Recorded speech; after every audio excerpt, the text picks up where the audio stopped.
আমার দেশে মসজিদের রাজনীতি বন্ধ করতে হবে। মসজিদের রাজনীতি বন্ধ করতে হবে। মসজিদ আল্লাহর ঘর, মসজিদে মানুষ নামাজ পড়বে, মসজিদে কোরআন শরীফ পড়বে, কিন্তু একটি রাজনৈতিক দল মসজিদে যাই রাজনীতি করে। মাননীয় স্বরাষ্ট্রমন্ত্রীকে অনুরোধ করব আইন পাশ করার জন্য, যাতে কোন মসজিদ মাদ্রাসায় রাজনৈতিক মিটিং করা যাবে না।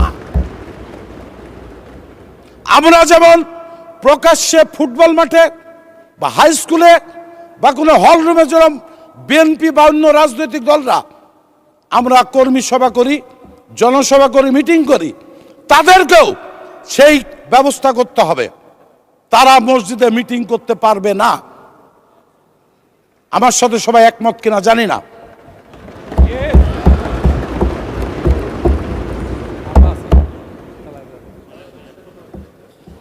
মাননীয় স্পিকার, আমি সময় যেহেতু নাই, এবার আমার এলাকার কথা কিছু বলি।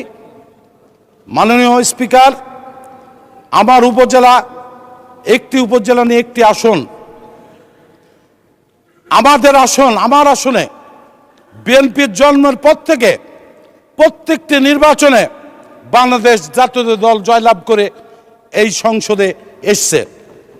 মাননীয় স্পিকার, আপনি জানেন শহীদ রাষ্ট্রপতি জিয়াউর রহমানের সময় যিনি সংসদ নেতা ছিলেন, উনি আমার আসনের ব্যক্তি ছিলেন, মাননীয় সাবেক প্রধানমন্ত্রী শাহজুর রহমান। পরবর্তীতে আমার বাবা পরপর 4 বার নির্বাচিত হয়ে আপনার সঙ্গে এই সংসদে ছিলেন, উনি প্রতিমন্ত্রীও ছিলেন। উনি মারা যাওয়ার পর আমি উপনির্বাচনে নির্বাচিত হয়ে এই সংসদে এসেছিলাম, এবং এবারও আমার এলাকার মানুষ আমাকে 80,000 ভোটের ব্যবধানে এই সংসদে পাঠিয়েছে। বৃহত্তর কুষ্টিয়ায় একমাত্র আমি নির্বাচিত হয়ে সংসদে এসেছি। তা আমি বক্তব্য দীর্ঘায়িত করব না, যেহেতু সময় নাই। আমি সমস্ত মন্ত্রী মহোদয়কে অনুরোধ করব, আমার আসনে এই দীর্ঘ 17টি বছর কোনো উন্নয়ন হয় নাই।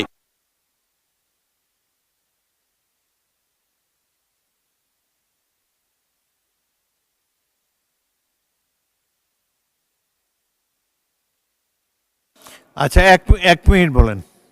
2টা মিনিট দিবেন মাননীয় স্পিকার। আপনার ফুটবল খেলা থেকে আমি মোহামেডান স্পোর্টিং ক্লাব প্রতিষ্ঠা করেছি আমার এলাকায়, আপনি খোঁজ দেন। আমি যখন যুবক ছিলাম আপনার খেলা দেখার জন্য নাইট কোচে আসতাম এবং ঢাকায় ফুটবল খেলা দেখতে আসতাম, যেদিন আবুলি মোহামেডান খেলা হতো। মাননীয় স্পিকার, আপনি আমাকে 2টা মিনিট দেবেন। আচ্ছা, 2 মিনিট দেওয়া হলো আপনাকে। মাননীয় স্পিকার, আমার কুষ্টিয়ার থেকে আমাদের উপজেলা, আমার উপজেলাটি 667 বর্গ কিলোমিটার। এখানে 4টি ইউনিয়ন আছে, চর। আমি মাননীয় শিক্ষামন্ত্রী এখানে আছেন কিনা? না, নাই। আমি শুধু আমার উপজেলার কথা বলছি না, এই যে শিক্ষক নিয়োগ দেয়, এই শিক্ষক চরে কেউ যেতে চায় না।